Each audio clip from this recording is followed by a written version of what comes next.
This Lifestyle Radio website. Sounds like a cool website. Yeah, it's alright. Oh, wait, I might have it. You might have it. You're listening to Lifestyle Radio. The opinions expressed during this show are those of the individual participants and do not necessarily reflect the opinions of their associated organizations or Lifestyle Radio.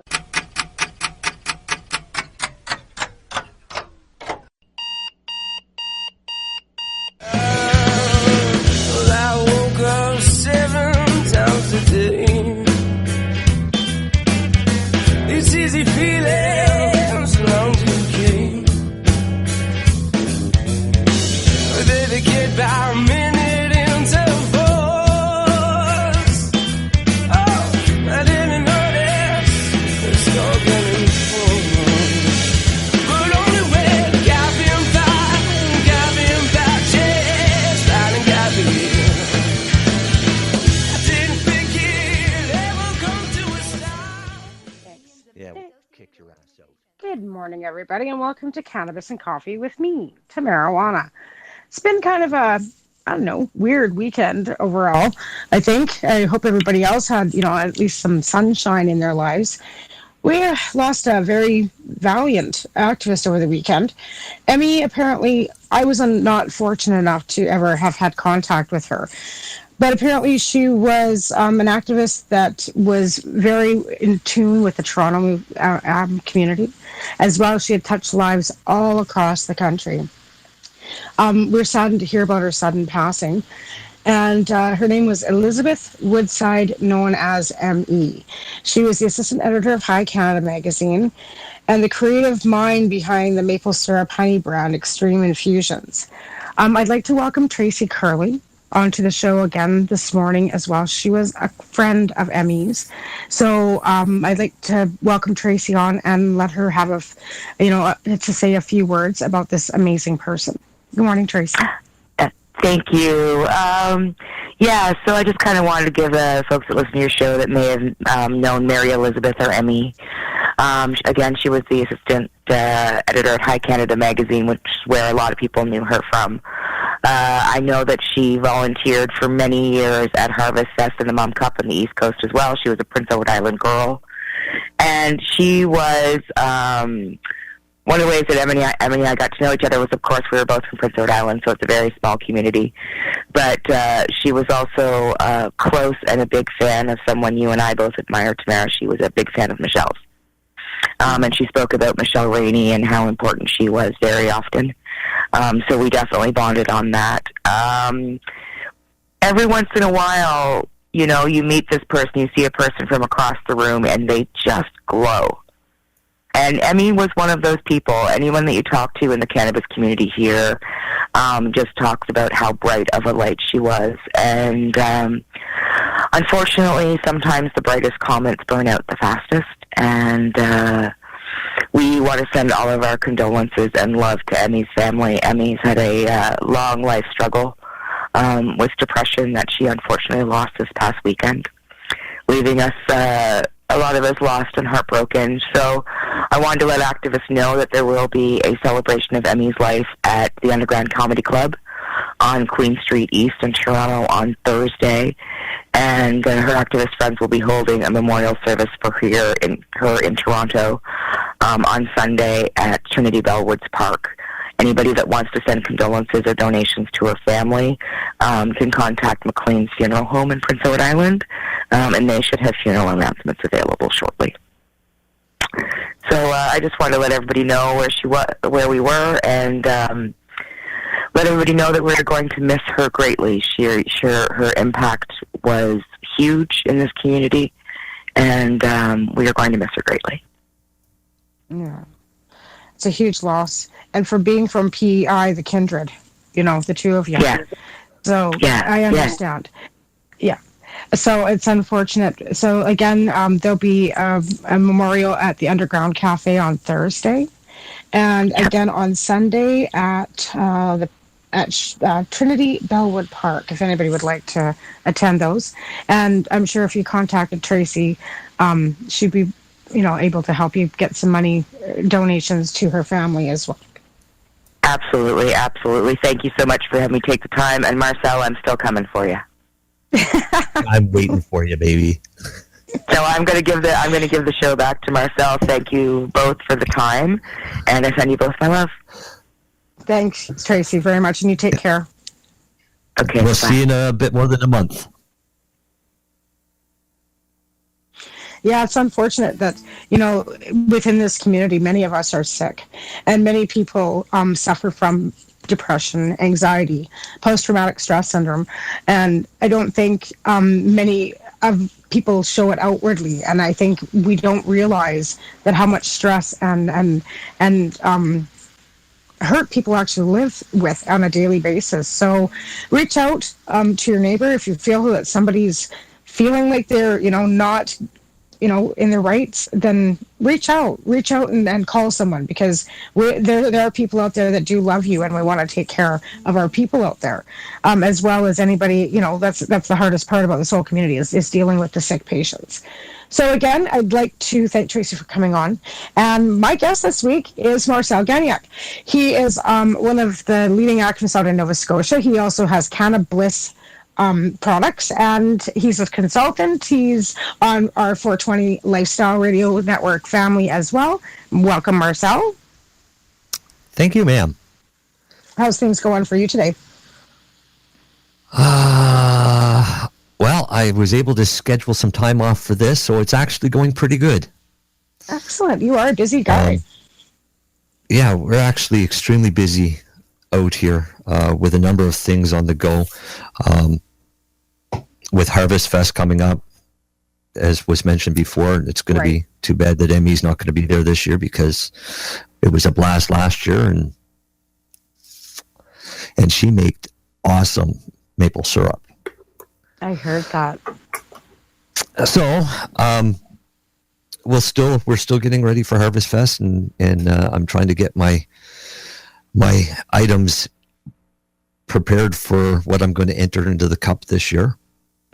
I was an entry last year too, and I was an entry last year too. You didn't hear about my entry though. Yeah, I was. I'm not sure I don't know. I might send some out to try and kick your butt. But Tracy's, pretty adamant that she wants your butt. Well, she can come and try for it. I mean, a lot of people try for it.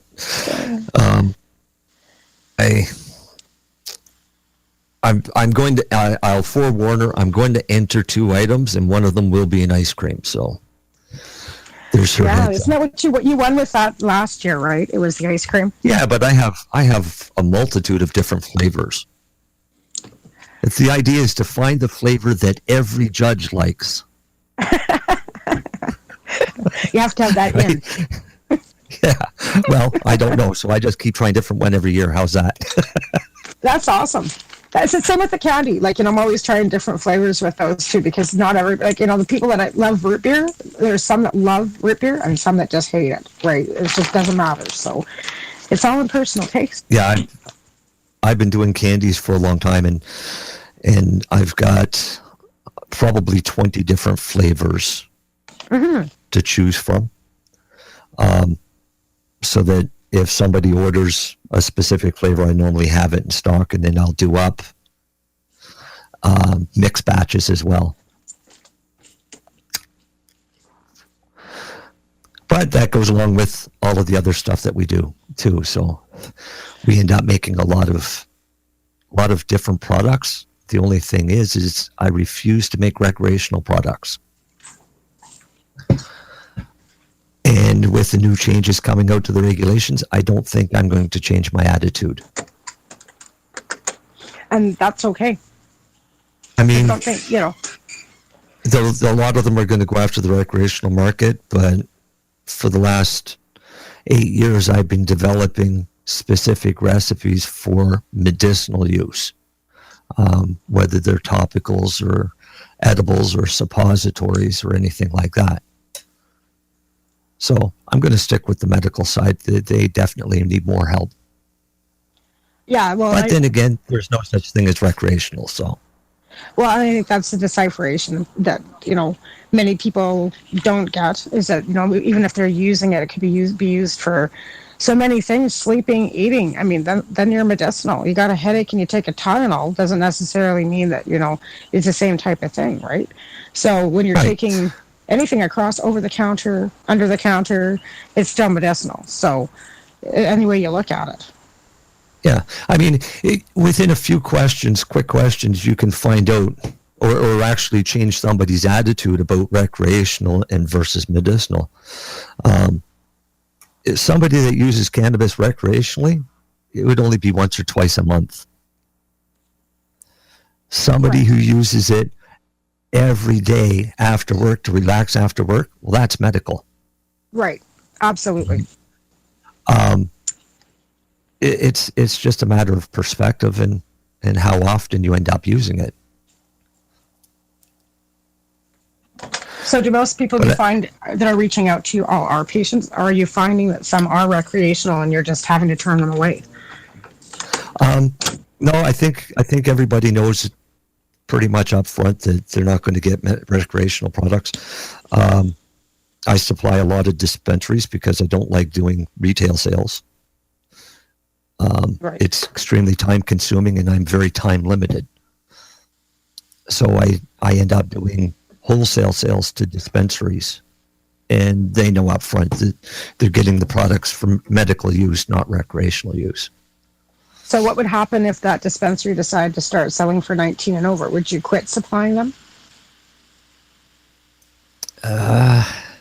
No, not necessarily. I mean, I've had it happen, but it's not something that I want our brand associated with. Now, is that because of the dosing levels? Do you think that some of the stuff that the product that you're making is dosed specifically for certain afflictions and dosed specifically for medicinal use? Or is it like do you have a really low dose that, recreational, somebody first time starting would want to try? Or I'm not Yes. really, I'm not really Okay. familiar with the whole aspect of what you've got going on. So maybe you could let our listeners know, because a lot of people out west specifically, we don't have any idea what cannabis. I don't think I've even seen your product out this way. So a lot of the patients out here wouldn't know anything about your product. So maybe you should start with letting them know about that. Okay, so what I did is when I was really sick, I started researching cannabis. And instead of dying, I ended up figuring out how to make cannabis work better, and essentially healed myself. I don't like the word cure because cure is such an ambiguous word. It has so many meanings. So I don't say that I'm cured. What I say is that I've completely controlled the damage that was being caused to my body, and have started repairing that damage. If somebody wants to say that I've cured myself of MS, go ahead, but it won't be me saying it. What I found was I could make cannabis work better. And by making it work better, it could be a definite cost savings.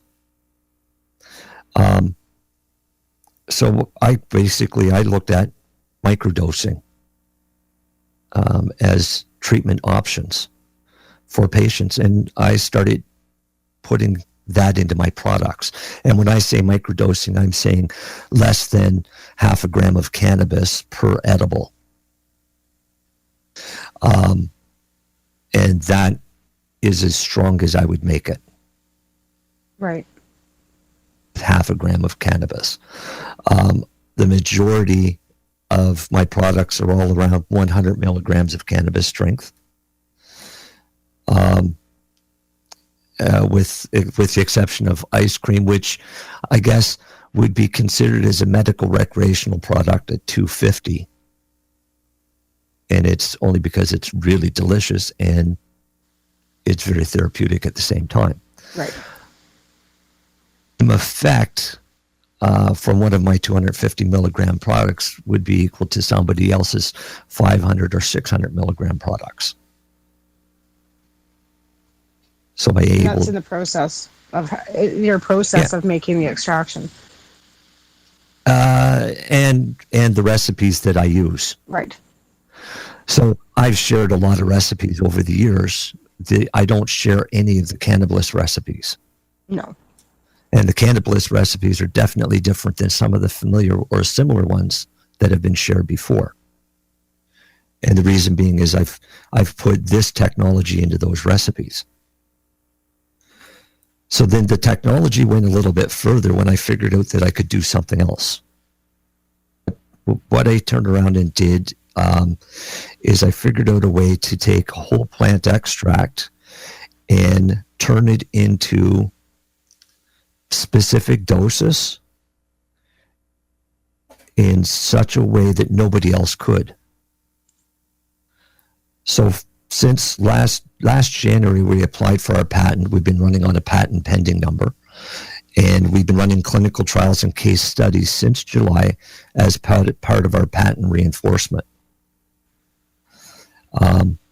In July, the patent will get released to the public. They'll have 6 months to prove us wrong. If they can't, we get our patent.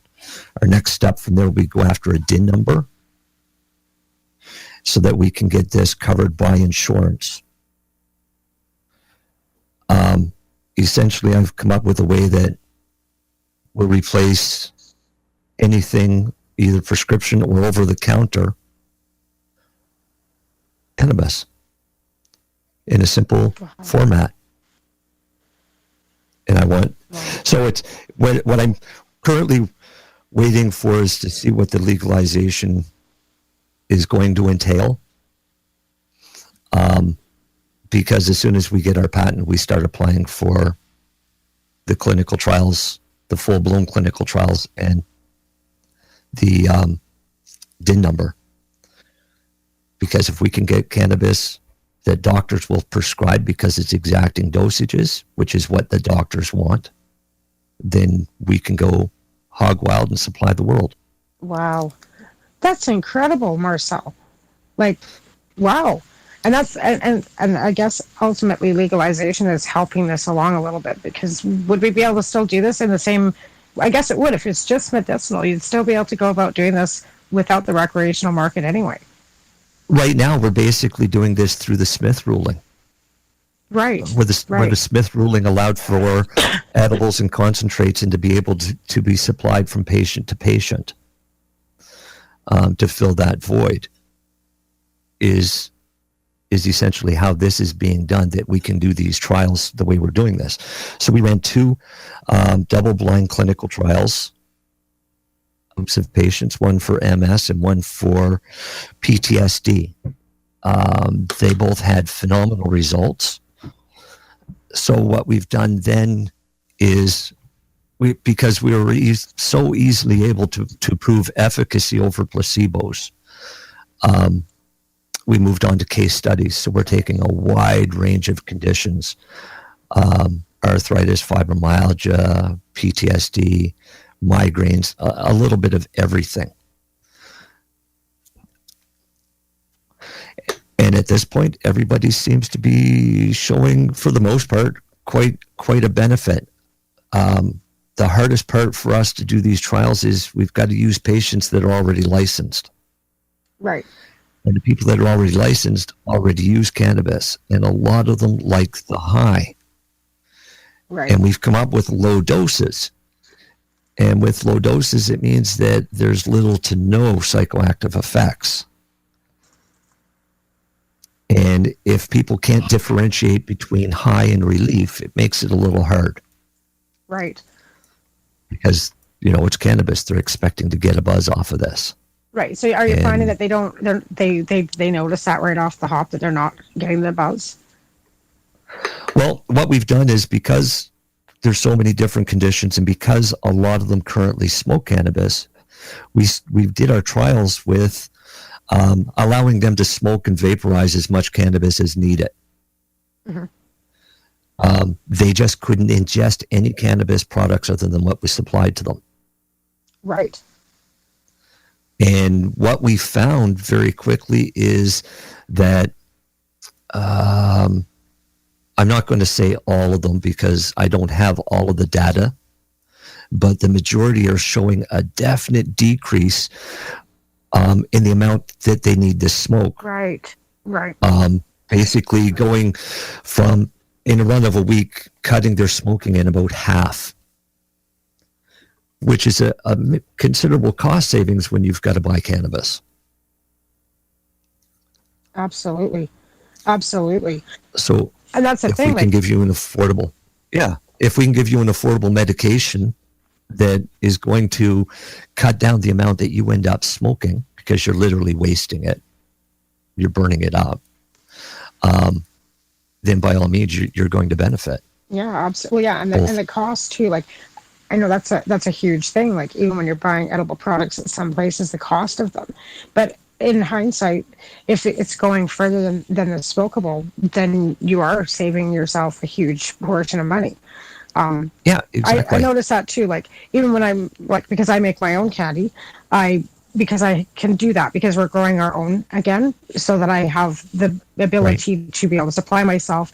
And I find that I don't smoke as much either. Like, if I pop a candy in the morning when I, kind of get me started through the day, I'm not smoking anything until later in the afternoon. I just don't feel I need it. So I do find that is effective for myself too. And I'm sure that, the government too, though, has that big, fear mongering about edibles, and you can't have any edible sales because it's going to, of course, be appealing to children, with their right. Propagandist bullshit. And that's where I'm at too. Like, with the Smith ruling, we do have the ability as patients to have this. Owen fought all the way to the Supreme Court with this, and thank God he did. Like, we have to thank Kirk and John and Owen and Ted Smith and everybody that was involved in that case, because it really opened the doors for the ability to do stuff like this. So, but the microdosing too is something new, right? The government refused to study it, so it basically opened the door to allow the patients to study it themselves. And that's where we've gotten anything in this country. Like, let's be clear on that, everybody, is through the courts. Like, this crap with this legalization bill is not been done because, anybody but patients fought for those rights in a court. So that being said, too, with the patent, that's going to change a lot of things for a lot of. Is that going to give others the ability to get a patent then, Marcel, do you think? Or is it just going to be because of the way you've gone about it? Well, I come up with a way to do this that had never even been heard of before. So we probably spend about $15,000 or $20,000 on patent searches through a patent lawyer to verify that nothing like this exists. Mm-hmm. There are a lot of patents for cannabis, and anybody can go and do it. They've just got to be able to come up with a way that is unique, that's never been done before. Right. So will it open the doors for more? Not necessarily. The patents have never stopped. Right. Funny how you can patent an illegal product. Like, just like the CRA saying, pay your taxes on illegal or legal income. Like, it's just kind of a back door, Right, but when it comes to patents, it's not a matter of illegal or not. You may be questioned on how you were able to achieve certain results using an illegal product. Right. But the patent doesn't really care if it's legal or not, because the patent is on the information itself. Mm-hmm. So you could come up with a unique way to process poppies for heroin. And you could patent it. Wow. Really? Own that patent, because it's just the information that you're actually patenting. Mm-hmm. Does that make sense? That's incredible. Yeah, and that's incredible. Like, that's just something I've never thought of before. Like, yeah, it just never crossed my mind. I've got a listing, Mark, for there's got to be 300 or 400 different cannabinoid type patents. There's literally hundreds just on cancers alone. Mm-hmm. And are these being done by medical? Are these medical, or are these, like, who does it tell you who's doing or applying for these patents? Like, does it say who they are, or is it a research? These are the patents that are already. These are the patents that are already issued. Right. These aren't the patents that are pending, and there could be a lot of patents still pending. Right. It takes about 18 months for a patent process. So you apply for the patent, you get a year to beef up your patent, and the only reason you apply before you even beef it up is to hold that spot. So if anybody else comes up and says, well, I've just come up with this, they sorry, somebody's already got a patent pending. Oh, that's interesting. Yeah, so it's a matter of first out the gate to achieve this. So we wanted something that we could get a DIN number for, and cannabis you can't really get a DIN number for because there's no consistency in the plant. And that's their claim of why we cannot have a DIN number. The other fact that it costs just over $400,000 to get that number is another separate issue. That's crazy.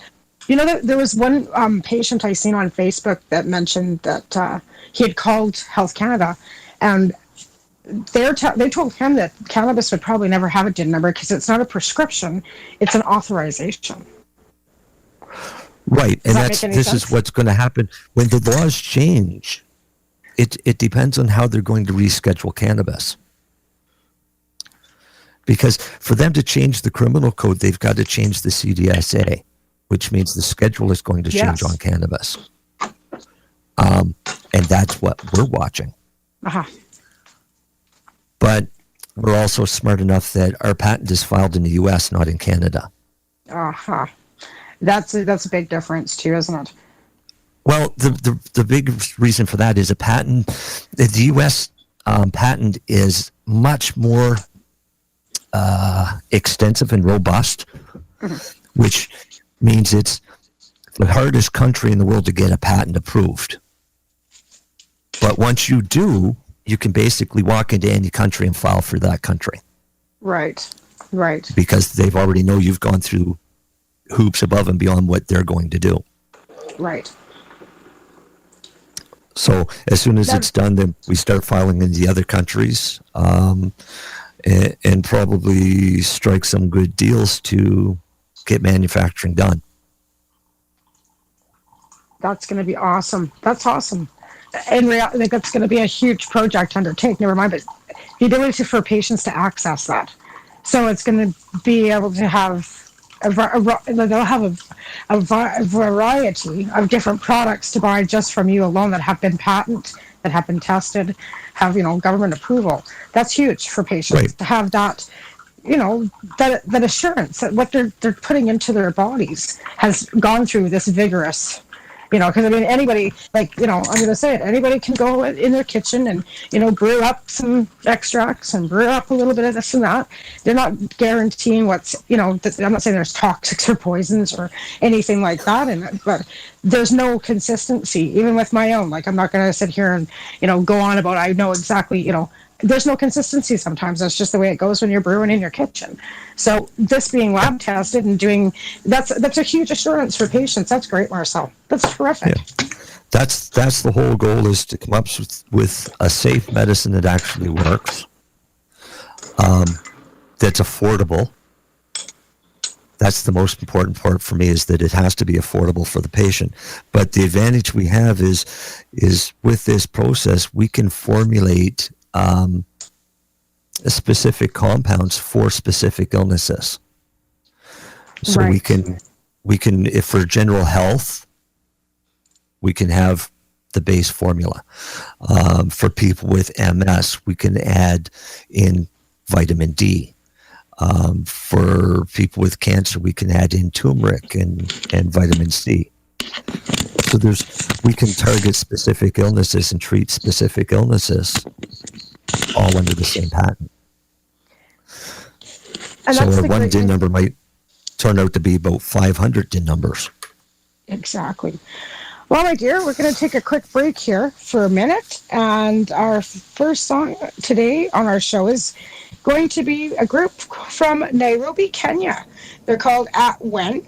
And the song is Born Champion. And you can check them out at @when_music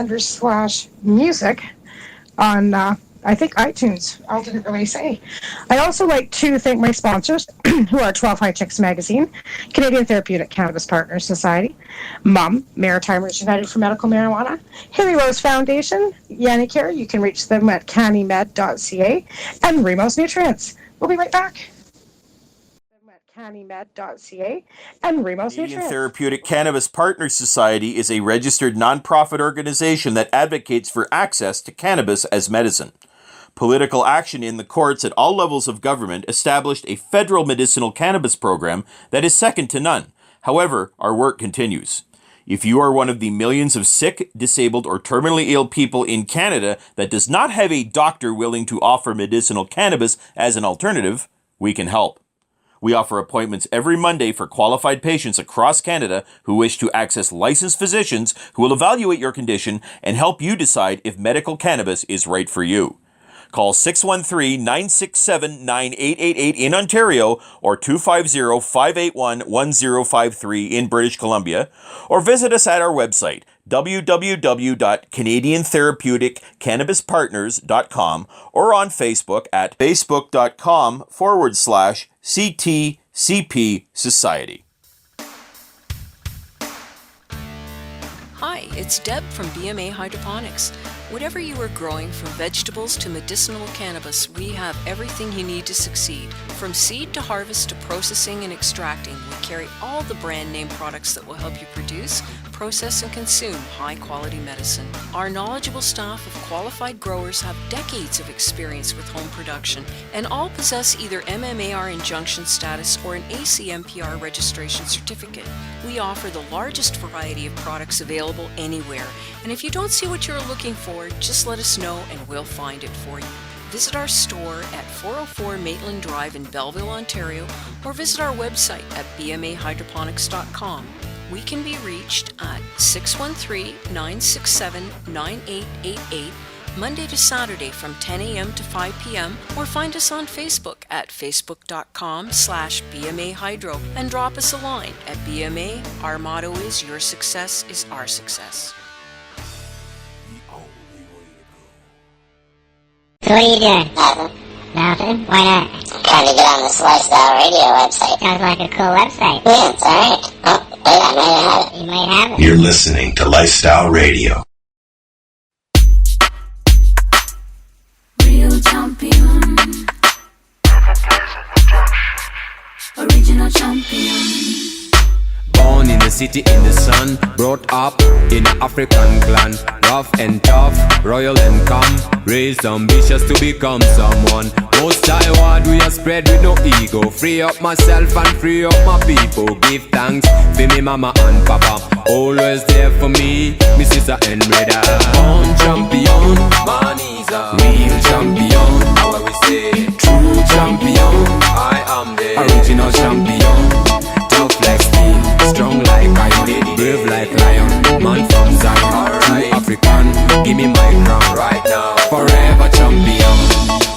I see you all through me two brown eyes. Thousands of years have come and gone. Melanin shine and show your light, leading you all through the darkest night. Start from Kemet, true mathematic, everything hieroglyphic. When I check the great wall of Zimbabwe, I can't forget I'm a born champion, man is a real champion. How we say, true champion. I am the original champion.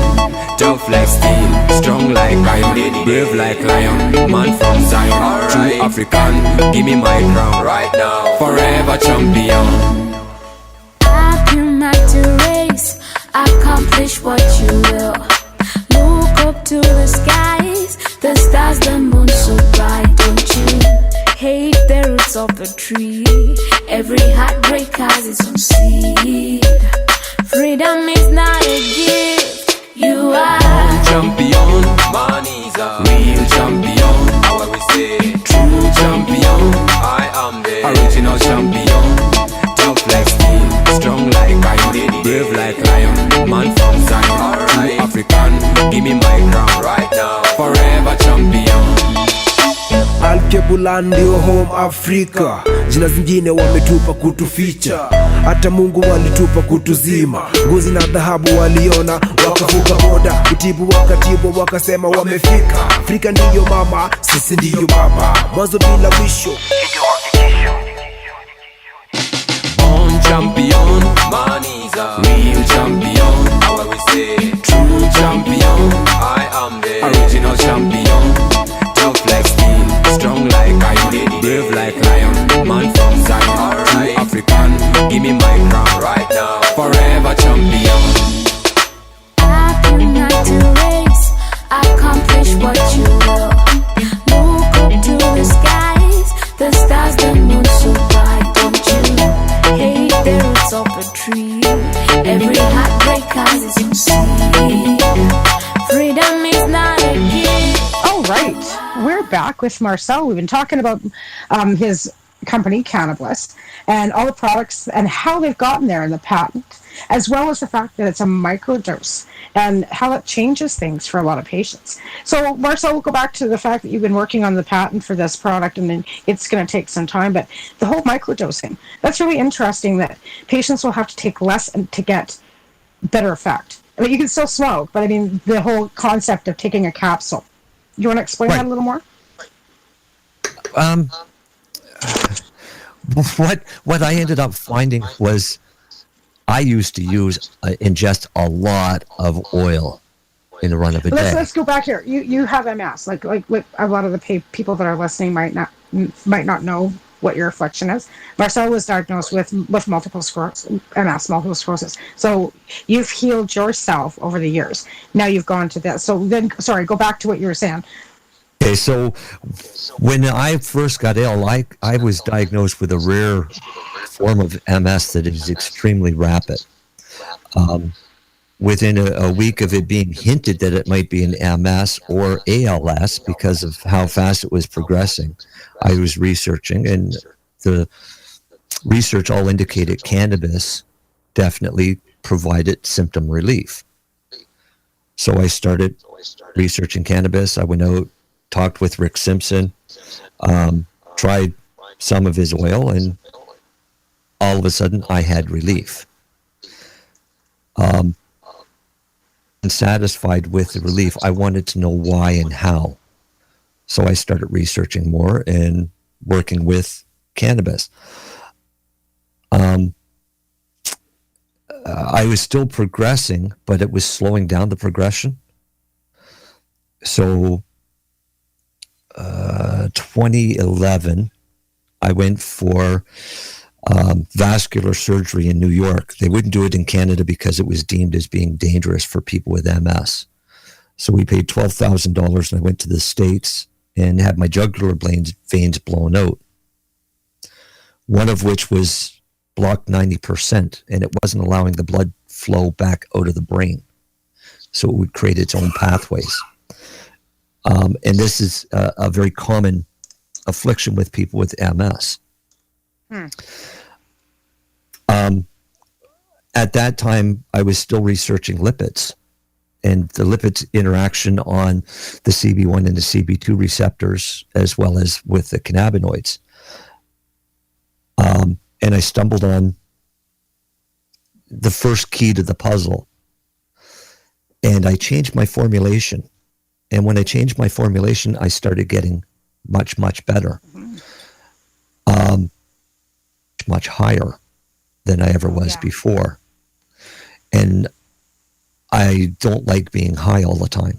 Yeah. So I had to start adjusting my dose accordingly. And what I ended up doing is adjusting my dose down to this astronomically low value that I still had full relief.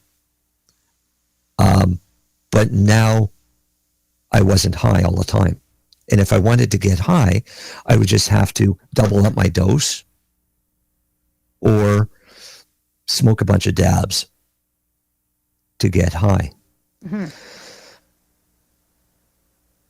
I went from ingesting 2.5 grams of pure oil a day down to now I'm at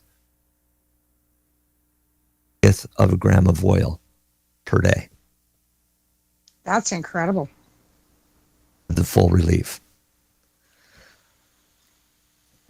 So I'm not going to ask you how, but I'm just trying to kind of like. I'm not going to tell you how.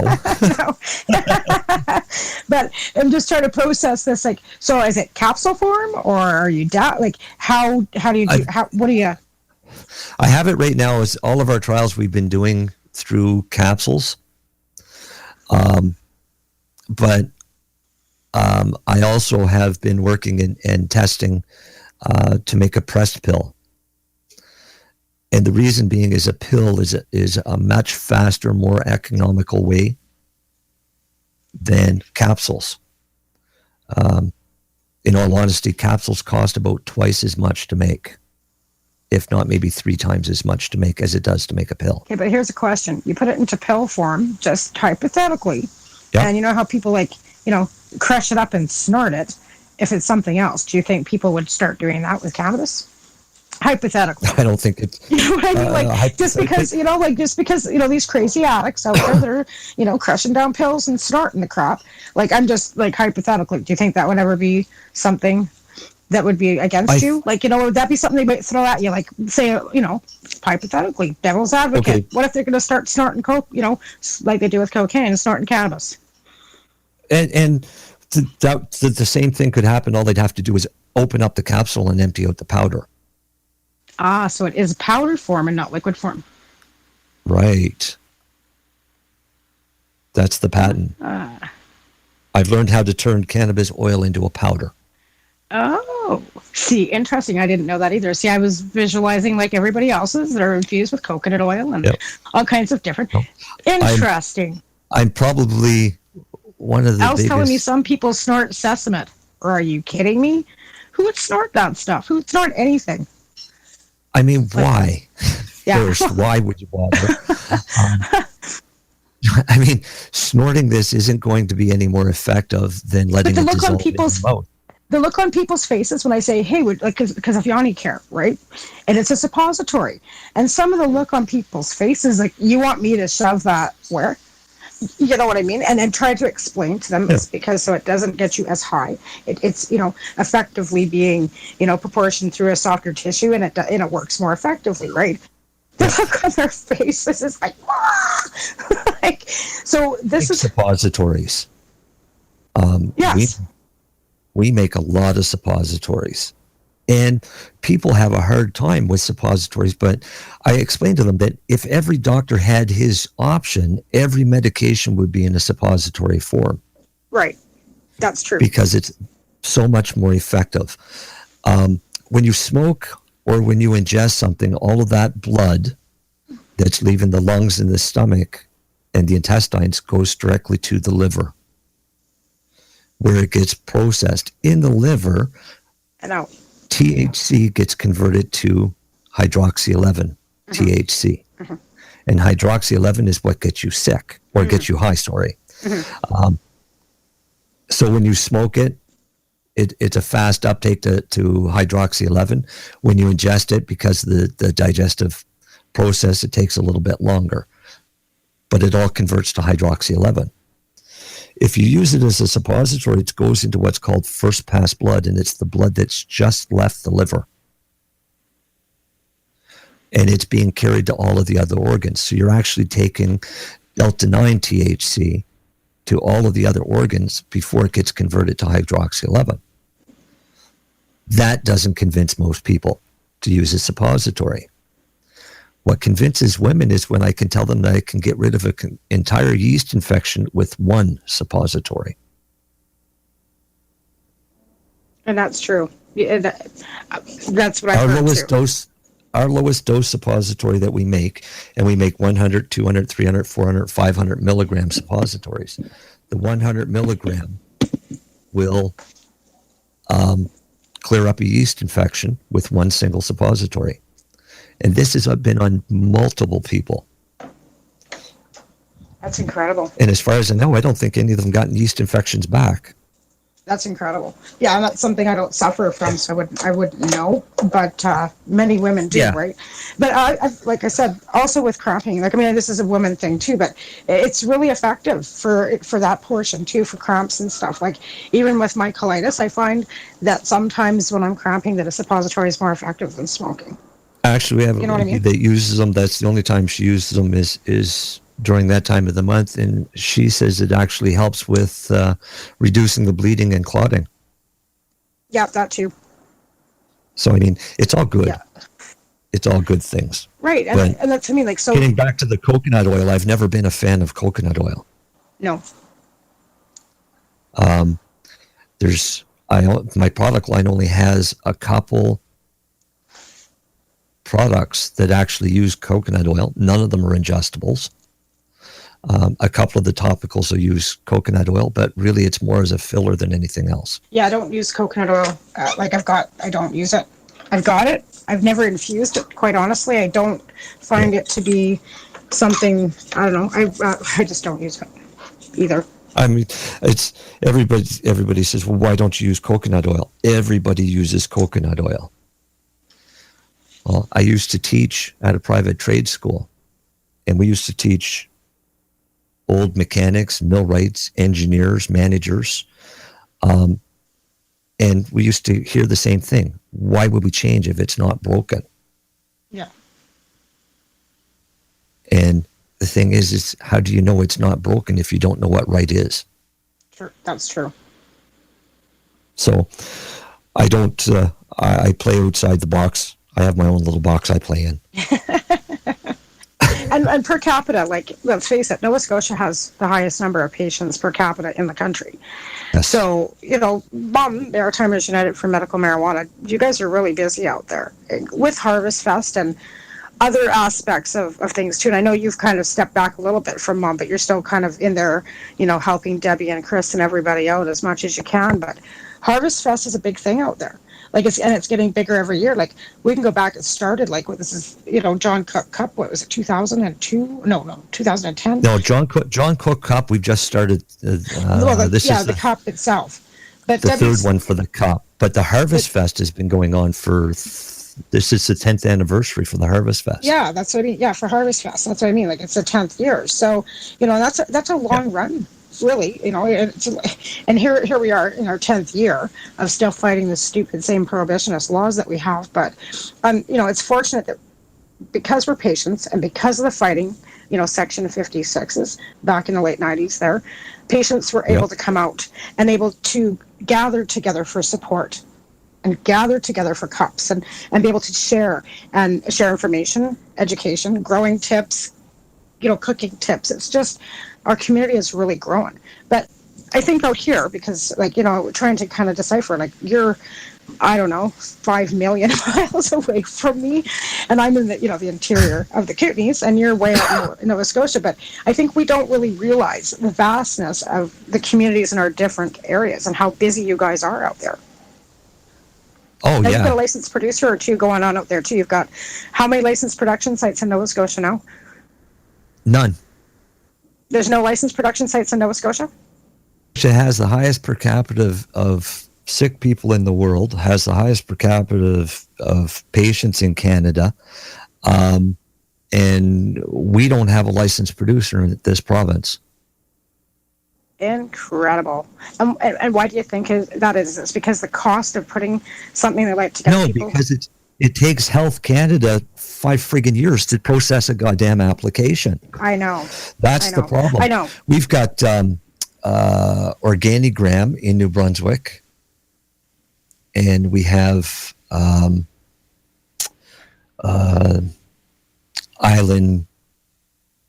PEI. I forget the name of them. It's owned by the Jewel family. Those are the 2 licensed producers in Atlantic Canada. I just got word that a bunch of new licensed producers were approved this week at Health Canada, but they haven't released the names. So I'm not going to release the names, but I do know of one that's just been approved for Nova Scotia, and they should be at full production, I'm thinking, within 8 to 9 months. See, Dicarb Pharmaceuticals out here just got their security clearance. They haven't even got a spade. Like, they haven't got nothing. They don't even have their R&D. That's because of Health Canada. And they came out here I moved out here 2014. And they were out here with a great big, we're going to bring in 200 jobs, blah, blah, blah, blah. In 2014, 3 years later, they have just gotten their security, clearance type of thing. So I'm thinking, and we're another, 3 years off them producing a plant before, and then it's just, and I'm in BC, Marcel. You would think that, out here it would be a little more, because of Vancouver, but I'm 9.5 hours away from the coast, right? I'm not anywhere near Vancouver. So it's not so easy out here. I'm not going to say it's great. Come out to, Cranbrook because, the marijuana is, cannabis is flowing through. It's not. No. Where, it's just not. So things are changing, but not everywhere, right? And origami, didn't they have a recall? Didn't they just have a pesticide recall? Yes. So how is that, and that too. They recalled all of their products, and patients don't want to buy from them. If you're going to poison, if they're going to poison all your friends, you probably don't want to buy from them anyways. But absolutely not.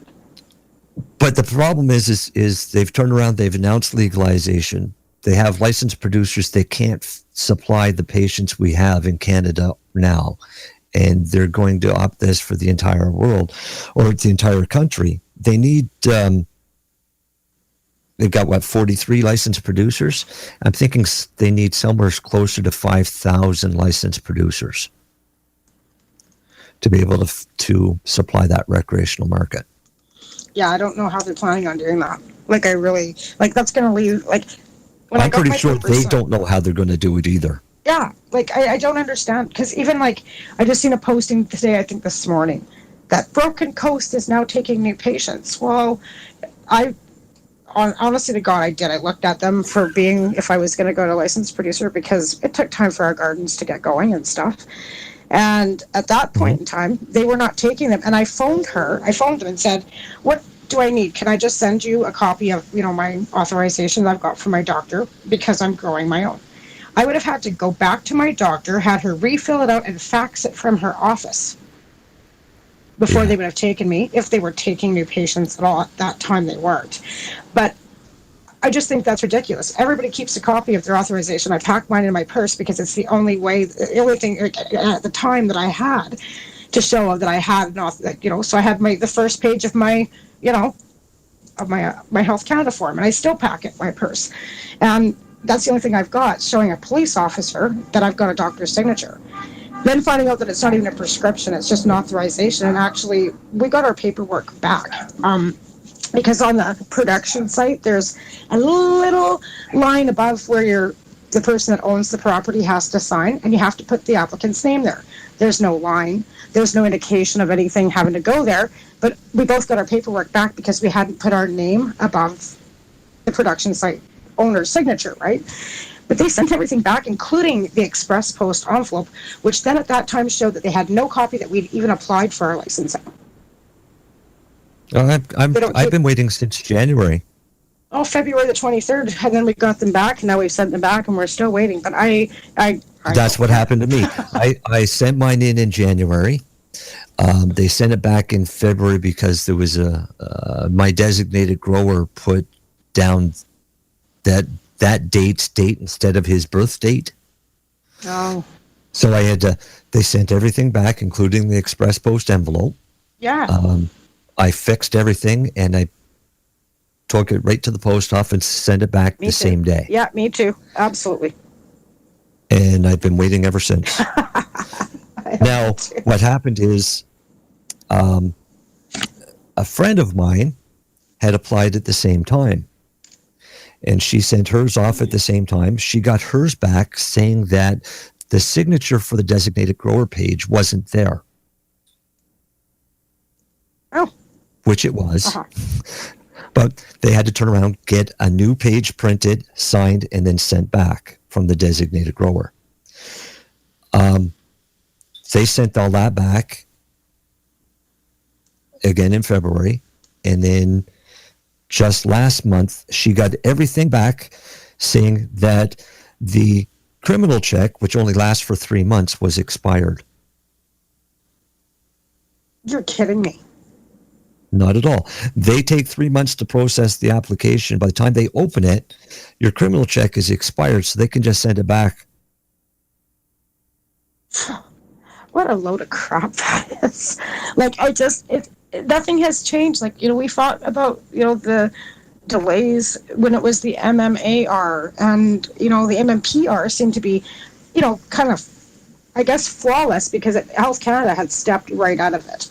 You know what I mean? Like, you went to your doctor, they sent it to the LP, you were then involved with the licensed producer, and that was it. Health Canada washed their hands. They didn't have to, provide any service to the Canadian people at all. Now that they've gotten thrown back into the process, it's the same as it was before. Let's wait 500 years to get our stuff. By the time you get your paperwork back, you're already going back to your doctor to get a signature to reapply, and you haven't even got a plant in the ground yet. So it's not working. Again, it's not working. No, I'm just telling people now that if you've got half a brain and you can handle your words in court, go for it. Yeah. Go while your application's in, because if you get busted, you're going to win that court case. Yeah, absolutely, because it's their lack of diligence that's keeping us, in this loop of grayness. And in reality, when you are a patient, there is a gray area. I don't care any way you slice it. They say, there's no. When you're a patient and your application's in, and you're growing or you're possessing or anything, that's that gray area. And they've done that to us. It's the government's lack of diligence of hiring or doing whatever they have to do for that department to make it so it should be, I don't know, 3 weeks to, 6 weeks max to get your paperwork back. Like, yeah. I don't know. When I first think we should have some. When I first applied for the MMAR, it was in 2009. And I sent in my application in June. No, I didn't. I sent my application in because everything was finalized in August, and I had it for just the end of July, and I had my license in hand in September. Yeah, mine was 10 weeks. Mine was about six to 8 weeks, I think, is how long it took mine. It was 10 weeks, and then when I got mine, I think I was 2010. It was exactly 10 weeks, and every year after that, I went in about the same time. I think the one year I was a bit late getting into the doctor, but my license was still there. And ironically, my license is April Fool's Day expiry, April 1st, right? Nice. So it's like it's like an April Fool's joke when it didn't show up, right? But it came like within, I think it was a day after that. But I found that it was 10 weeks, like almost to the day with the MMAR with mine prior. And I found it funny because my first three, my first, really? two, yeah. And then again, though, with my second, was it my second or my third? I'd forgotten something on the renewal application. I can't remember. They called me and asked me, I think it was because we were on a land location, and I'd screwed up the southwest or the southeast, something in the address had been. They actually phoned me and asked me, to verify that was the mistake that I had made, and then my license came on time. They didn't send it back. And I almost fell out of my chair that time. It was like, are you kidding me? They didn't send it back with a great big red arrow saying redo, because normally that's what they do, right? Even like this time, I was pretty taken back with the express post envelope in it. And it's basically a letter saying, we don't take copies. Basically, we have no record of your application. And it's like, that kind of seems stupid, because say per se you do get pulled over, busted, whatever, in the interim, at least then Health Canada has some record of applications. So law enforcement could call and say, is this, an application in process? You know what I'm saying? But to send it all back is really, I don't know, I kind of find that underhanded. You know what I mean? Like, it's almost like a big fuck you. Like, it is. You applied, we didn't like what you had to say, we're not going to keep a copy of it, so fuck you, start all over again. And, we're patients. A lot of people don't have the time. They don't have the time in their life, never mind, to be screwing around waiting for paperwork from, some government agency. It just seems redundant to continue on with this. And hence why I guess legalization, it might not be so great for, the patients in hindsight, but There's so many people out there that can't get a doctor's signature. There's so many people out there that are left through, falling through the cracks. And I know, that kind of leaves them in that recreational market. But, and then we still have the doctors, including my own clinic that has, fees that are being charged. And I just find that, actually, terrible. We've actually got okay. We're gonna take a quick break here. Okay, well, we're going to take a quick break again, Marcel, and we'll come back and talk about what you guys have going on out there, too, with your stuff. And again, we're going to be playing the same band, when. It's Don't Wanna Be. And again, I'll thank all my sponsors, who are Remos Nutrients, 12 Hijinks Magazine, Canadian Therapeutic Cannabis Partners Society, MUM, Maritimers United for Medical Marijuana, the Haley Rose Foundation, the THC Girls out of Toronto. Who am I missing? Somebody. I will remember the next time. You have a great break, and I'll be back in a few minutes. The most important meal of the day. What's the matter? There's no prize in here. What? Well, that's just lame. I hate that. I remember in the 70s, there was a prize in each and every cereal box. Yeah, I like that a lot. You know what? I've solved that problem. How'd you do that? With this. The Supercharged Kit. Brand new from Remo Nutrients. Each and every Supercharged Kit contains 1 liter Grow, Blue, Micro, Velo Kelp, Magnifical, Astroflower, and Nature's Candy. You also get a shot glass, a syringe so you can accurately measure your nutrients, a sticker, a feed chart, and a prize in every box. Oh, yeah! What'd you get? I got a Remo Nutrients lighter leash. Sweet. Hey, Mikey, he likes it. Hey, I got keys in my Supercharged Kit. I think those are mine. The Supercharged Kit is available at your favorite hydroponic retailer. Get yours today. Hang up and try again. You're listening to Lifestyle Radio.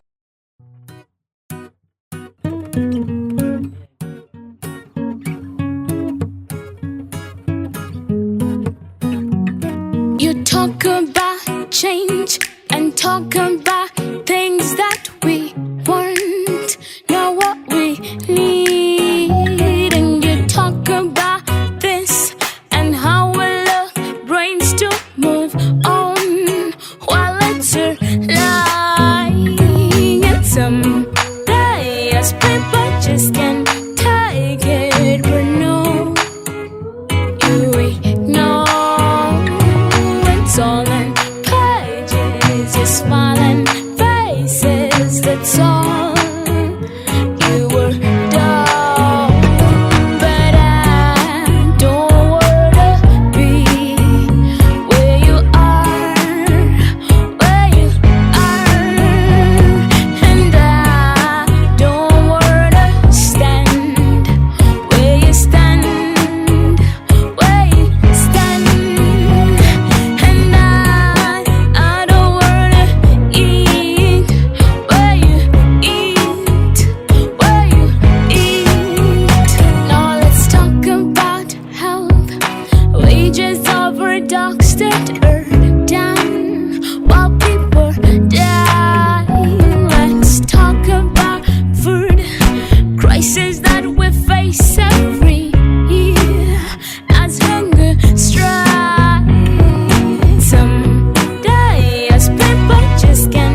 So I guess we're probably back on yet.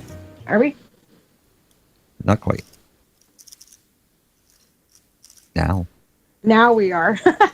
Okay, so we're back talking to Marcel, talking about all kinds of stuff. You know, like I said, with Harvest Fest coming up, and there's lots of festivals and stuff and cups that go on in our community. Starting with Harvest Fest, I think in July. But there's also Karma Cup that comes up in September. There's the Glass Gathering. Sorry, Redbeard's Glass Gathering is coming up too in Pemberton. There are quite a few, and then of course the Green Market that runs in Toronto once a month. There's so many things that our community actually does have available to patients out there, as well as the 19 and over crowd that's seemingly to come up, within this new bill that we're going to have in front of us. Not that I like that. What do you think about this whole thing, Marcel? About the legalization? Yeah, what do you think of the whole 14 years for selling or, to an underage and the whole... I think it's stupid, really.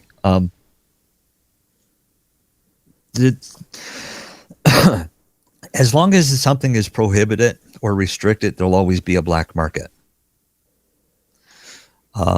We have a black market for alcohol. We have a black market for tobacco. Our kids can get all the tobacco and alcohol they want anytime they want. Yeah.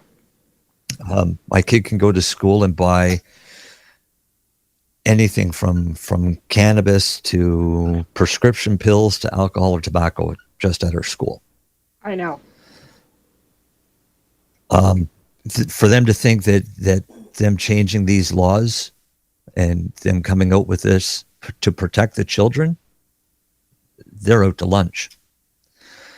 A doctor here once told us that the average age for alcohol-induced comas in our little town is 12. Isn't that just ridiculous? And that's because it's okay to sit and have a beer with your kid and not feel any stigmatization. And so your kids are around alcohol, everybody's drinking around the campfire, but you gotta go hide in your closet to smoke that doobie.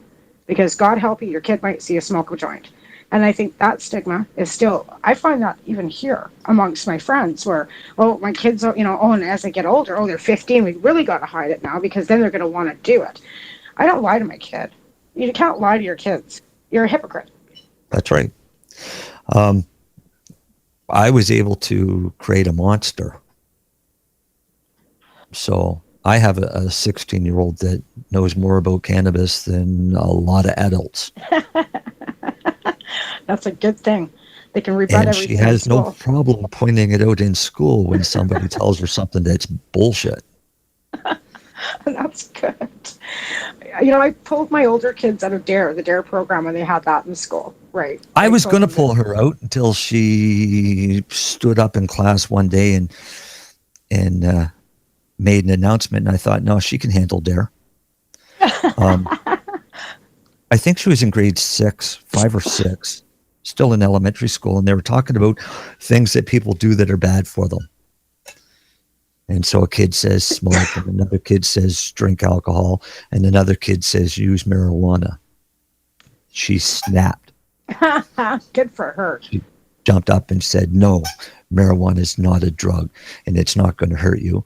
And it's actually a medicine, and it saves people's lives. And if you've been told otherwise, you've been lied to. And the teacher turned around and said, she's 100% correct. Amazing. That's amazing. She could go and have all the fun she wanted at DARE. Good for her, and good for you, Marcel, for educating her properly. I think that a lot of us cannabis patient parents, because let's face it, lots of us have kids. Like probably the majority of us have kids, and we have to keep it, of course, safe. But the whole aspect of locking it up behind a doorway just is a bigger taboo. Like I say, lock up your prescription drugs, but definitely, because those are dangerous and they will kill your child. But cannabis, I'm not saying lock up your Tylenol. 10 Tylenol will kill you. Right. Absolutely. Lock up everything that is toxic in your house, but you could leave your pot laying out and your kid could eat it, and they wouldn't be probably feeling very well, and they might be a little stoned, but they would not die. And I think that's something we really have to really, hit home and nail on the head, is that cannabis has not killed anybody. And you hear this one story, he was, drunk driving, but he was smoking pot, and they blamed the pot for. Oh no, it was Percocet. Edmonton. It was up in Edmonton. There was an accident where there was a fatality, and they tried blaming the pot on the accident, but in reality, the fellow had been taking Percocet prescription, but they were prescribed. So they didn't look at the fact that he was all hopped up on Percocet, just the fact that he had smoked cannabis. And cannabis was then the cause related to this accident. And I thought, that is the most ridiculous shit I've ever heard in my life. And anybody who knows much about cannabis would know that. But to the general public, that would probably be the first incident where there was actually marijuana that was caused by, that was used by death. You know what I'm saying? The only one that I've heard of that they tried to relate to. But in reality, I've never heard of anybody else dying. No, I mean, I could see if somebody smoked a bit too much and fell asleep on the way home because they were tired. Right. But it's not really the fault of the cannabis. It's because they were also tired. Right. And same with these impaired driving laws. It just seems to me that Mad Canada has pushed the envelope to push the government with their lobbyists to make it so it's demonized. I just want to scream. It's just ridiculous. Like, how often, if I don't smoke cannabis, quite frankly, when I drive, I'll probably end up killing somebody. Not because I would hit them, it's because of my road rage. Like, I'm seriously bad. I smoke I smoke before I drive so I don't kill somebody. You know what I mean? Like, seriously. Well, yeah, I'm the same way. You wouldn't want me on the road if I hadn't been smoking something. And I wouldn't want to be on the road if I hadn't been smoking something. You know, we had an incident here over the weekend where a road rage incident in Cranbrook, BC, of all places, where somebody took a bat to the other person. Really? Seriously. Yeah, but see, the whole world's falling apart.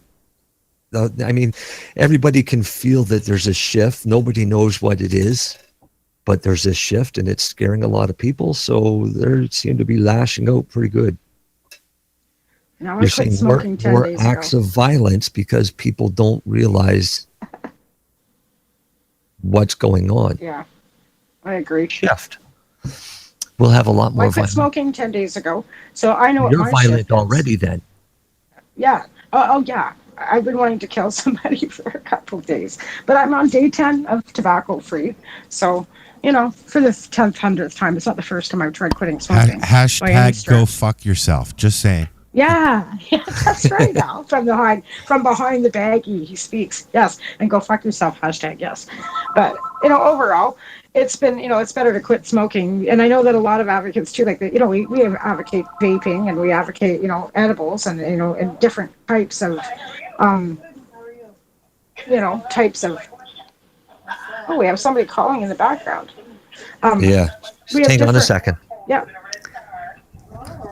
But yeah, we have different, types of ways of ingesting cannabis. You can smoke, you can vape. There's extractions, there's terpenes. I'm actually surprised that my phone didn't ring before now.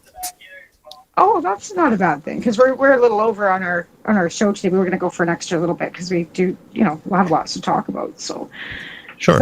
But that's it. Yeah, we'll have another 10 minutes or so here and we'll be done. But that's what I was saying. Like, there's so many different ways of ingesting. And we've gone from, the traditional smoking a joint and using a hash pipe to dabs and all kinds of different, methods and forms of, even edibles. Like before it was just a pot brownie. Oh, did you, we used to throw an ounce into a Betty Crocker cake mix, like the whole thing, like grind it up, like leaf everything and throw it in there, bake it up and then eat it and be sicker than dogs because we ate all this green leaf. Yeah. You know what I mean? Like that.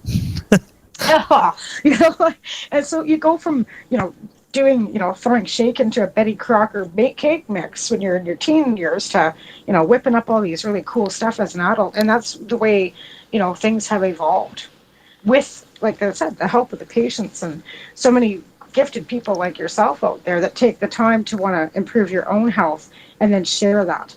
And that's terrific because, if we didn't have that sharing amongst the patients in our community, nobody would have the benefits that so many people have to offer. And there are lots of other people out there that do have businesses in this industry. It's right. I think the U.S. market's really opening more up in with everything talking about it here. I mean, there's lots of little mom and pop businesses opening, which I hope that we'll be able to continue running. You know what I mean? Like with the regime now with licensed producers, they don't bake cookies. Like you don't have the licensed producer baker. You know what I'm saying? Well, so this is what I'm wondering, and this is why I've been watching legalization so much. All of my products that I've made, I followed Health Canada's regulations. So I've looked at what they have for regulations for certain products, and I've made my products to fall within line of all of those regulations, other than that pesky little bit of cannabis that I might be using. If legalization comes out in that such a way that small businesses can apply to be manufacturers of these products, then I'll be one of the ones first in line, because I've got products that I would love to have on. Really, I'd like to see them on Walmart shelves.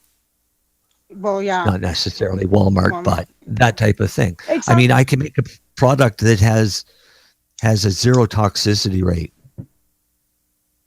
right? Mm-hmm. So essentially, your only risk of health would be choking to death because you couldn't get the brownie in your mouth fast enough. Right. Right. Well, that's the thing, like with food safety and health safety and all these different safety, where it's become a goddamn bubble wrap. Yeah. That's I don't know. They're claiming products, but you're using an item that has zero risk. And with that zero risk, why do you have so many concerns about safety? Nobody has ever died from ingesting or smoking cannabis. You can't. What the most that'll happen to you is if you have too much, you'll fall asleep. Right. It might feel That's uncomfortable. Like you might have a bit of paranoia and maybe a little bit an uncomfortable feeling. I've had that mentioned, that they feel like kind of uncomfortable. Take 5 Oxycontins and you're going to feel uncomfortable too. God, I'd be dead. If I took that much Oxycontin, Jesus, I'd be dead. But it's a prescribable medicine and people do abuse it. Well, my attitude is if you want to abuse a drug, go abuse cannabis. Yeah. Smoke all you want. Kill yourself. I've tried to commit suicide with cannabis. It doesn't work. Yeah. Did you sleep for a really long time? Yeah, I did. It was awesome. How many cookies did you eat, Marcel? You just overdosed on cookies. No, actually, I went for a week ingesting 5 grams of oil a day. Oh my gosh. That would wobble an average person. Just to see what it would do. And you're still here to talk about it. See, folks, you cannot overdose on cannabis. That's a lot of oil. That is a lot of oil. Oh, I can't say this. I don't even know. I can't eat it. I can't eat oil. I have to have one candy. It makes me do the nod. I'm doing the I can't, and I have to function too, right? So I can't be eating enough edibles all day long that I can be nodding out on my couch. I can't do that. So that's just not an option. So, we all have to take care of our own health, right? That's why people like me come along and figure out a better way so that you can be healthy but not zonked. Yeah, and that's the thing with a lot of people. They're scared of the THC. They don't want to be high. They don't want to be zonked. Like you said, that that's what I tell people too. The worst thing that's going to happen is you're going to feel sleepy. And I tell people when I hand them one of my cookies, this is for bedtime. If you want to be up and awake, do not eat this right now. Don't even eat a corner of it because you will be sleeping, right? Because they're they're quite strong. But I guess warning labels, I guess it's the only other, safety, which most of them do come with, the ones that are labeled properly do come with warning labels, keep away from children, the responsible product, managers do that. So I think that's something that in general, most product has a warning label, please do not eat too many or you'll go to sleep. But not like a prescription where it says don't take too many, you'll die. So there's a huge difference there. Yeah. Oh, there's a major difference. Mm-hmm. It's Totally. it's. I mean, the regulations that come down are going to tell us a lot. And until they come down, everybody's just guessing One of the what it's going to provinces, be. some of the provinces are doing consultation. I've seen a survey for Alberta, the government of Alberta, wanting a survey from the general public to see how they want to see, the province kind of look at legalization, how it's going to pan down in that province. Here in BC, we don't really have a government right now. We don't really know what's going on out here. You guys just had not a new one, but you just re-elected the Liberal government again out there. So you pretty much have some bearing on what your, provincial government's feelings is on cannabis. And I believe that many of you will be involved in that process too, because I know that, some of you. Yeah, they're I know setting up Debbie's, a task force. Right. A task So I know that force you'll here be, in Nova a Scotia. task force. Right. And I know some of the people that are going to be involved in that are people in our community. So that's, that's a good thing. Like I said, out here, I have no idea what is going to happen because we don't know what's going on with the government yet. So I think BC will basically probably stay pretty much not the same, but we'll be able to maybe see some crafting out here because it's a huge industry out in this province as it is already. But I think it's huge in most provinces. We just don't know because everybody's been so hush hush. Because when I lived in Alberta, I knew many, many, many underground growers in Alberta that grow fabulous cannabis too. And they're, been there for many years. They're just not saying who they are. I don't blame them. Yeah. Right. But Saskatchewan. we've had the same thing in Nova Scotia. I mean, Nova Scotia's got amazing growers. Yeah. In this little province. But when the MMAR come out, the grower said, no, I'm not going to get involved with that. Yeah. I'm already growing. Why do I need their permission? Right. And then they're tagged. And that was one of the big things too for a lot of people. Nobody wants their address in that bank of addresses. But hey, what did they do with all our MMAR paperwork? Because if they send back our envelopes now, so they don't have record of us even applying, what did they do with our paperwork, do you think? You think they burnt it, shredded it, got rid of it? What do you think they did? Or do you think they have it on record somewhere just to fuck with us? I know that they've always kept everything else before. Well, that's what I'm wondering. Why would they get rid of this? Right. But, you can't, there's no, on the new application, there's nowhere to say that you were prior to being, it's renewal or new application. Well, you're a new application because it's a new program. You're not a renewal of anything unless you're reapplying from the last, already. You know what I'm saying? Right. So it just, there's nowhere for them to even be shown that you have had a prior prescription, or I guess it's not even not even a prescription. What's the word I'm looking for? And I just had it on the tip of my tongue. Authorization, right. Yeah. So they don't have to give it a DIN number. It's pretty much the excuse they're giving everybody so that insurance companies really, don't have to pay for it. So that's where, they're kind of still keeping the patients in limbo. There's many people out there that can't afford the prescription, even though they're, authorized to have one. And they're still not able to keep up with their prescription daily allotment. Yeah. And that's sad in itself, too. So, lots of people out there. It's the same bureaucratic disentitlement that they use at the MMAR that they're using with this one. Absolutely. Okay, my dear. Well, I want to thank you very much for coming on my show. I appreciate it. And it's very exciting with all the things that you've got going on out there. That patent is huge. Huge. And that's congratulations to you guys. It's a lot of hard work you put in there. So, we've got a lot of hard work left to go on it, but yeah, we're plugging away. Yeah, and that's great. And thanks for taking the time out, because I know you're very busy. And of course, shout out to Maritimers United for Medical Marijuana with Harvest Fest coming up in July, the John Cook Cup, Memorial Cup. And if anybody wants to get in touch with Debbie, it's chair at mom.ca. You can get a hold of Debbie Schultz-Giffen or Chris Backer or Marcel.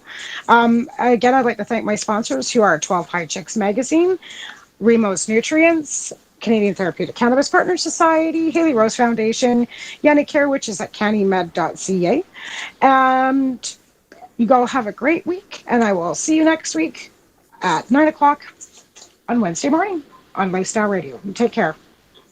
Bye now. Have a great day. On Lifestyle Radio. You take care. Bye now. Have a great day. So what are you doing? Nothing. Why not? Trying to get on this Lifestyle Radio website. Sounds like a cool website. Yeah, it's alright. Oh, I might have it. You might have it. You're listening to Lifestyle Radio. The opinions expressed during this show are those of the individual participants and do not necessarily reflect the opinions of their associated